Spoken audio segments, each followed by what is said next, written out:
السلام علیکم ورحمۃ اللہ وبرکاتہ۔ اللہم صلی علی سیدنا محمد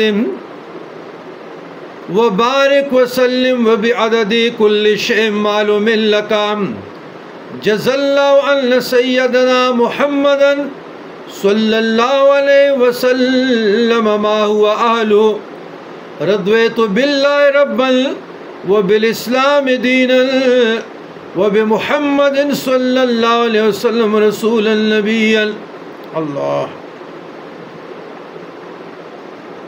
سالکین طریقت، صاحبان معرفت، صاحبان تصوف، راہ سلوک کے گمنام مسافرین،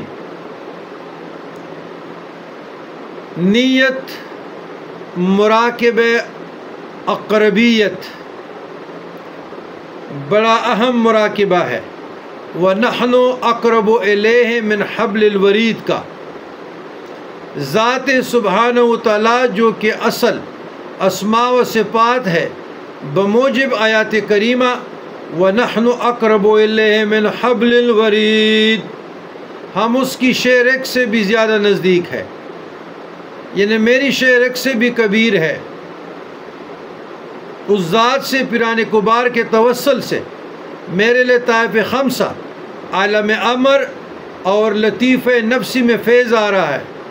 توقف تشریح اس کا یہ کہ دوسرا دائرہ جو کہ ولایت صغریٰ کا ہے کہ قطع کرنے کے بعد تیسرا دائرہ رونما ہوتا ہے اور اس کا مشاہدہ ہوتا ہے۔ یہ تیسرا دائرہ ولایت کبریٰ کا ہے جو حقیقت میں انبیاء علیہ السلام کی ولایت ہے اور ان کی طبیعیت میں اور وراثت کے طور پہ بعض اولیاء کرام کو بھی نصیب ہوتی ہے۔ یہ تیسرا دائرہ دراصل 3 دائروں اور کوس پر مشتمل ہے۔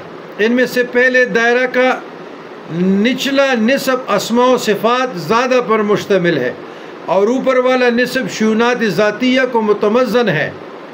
لطائف عالم امر کے عروج کی انتہا اس دائرہ اسماء و شؤونات کی نہایت تک ہے۔ اس دائرہ میں مراقبہ اقربیت کیا جاتا ہے اور اس مراقبہ میں یہ تصور کیا جاتا ہے کہ اقربیت کا فیض میرے لطیف نفسی اور خمسہ لطائف عالم امر میں آ رہا ہے۔ اس ذات اقدس کی طرف سے جو شارک سے بھی قریب ہے اور ولایت کبریٰ کے دائرہ اولیٰ کا منشا ہے اور یہی توحید شہودی منکشف ہوتی ہے۔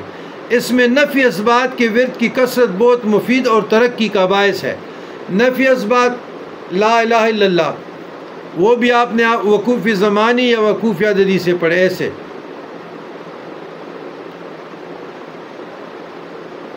یہ ذکر یہاں پر بہت مفید ہے۔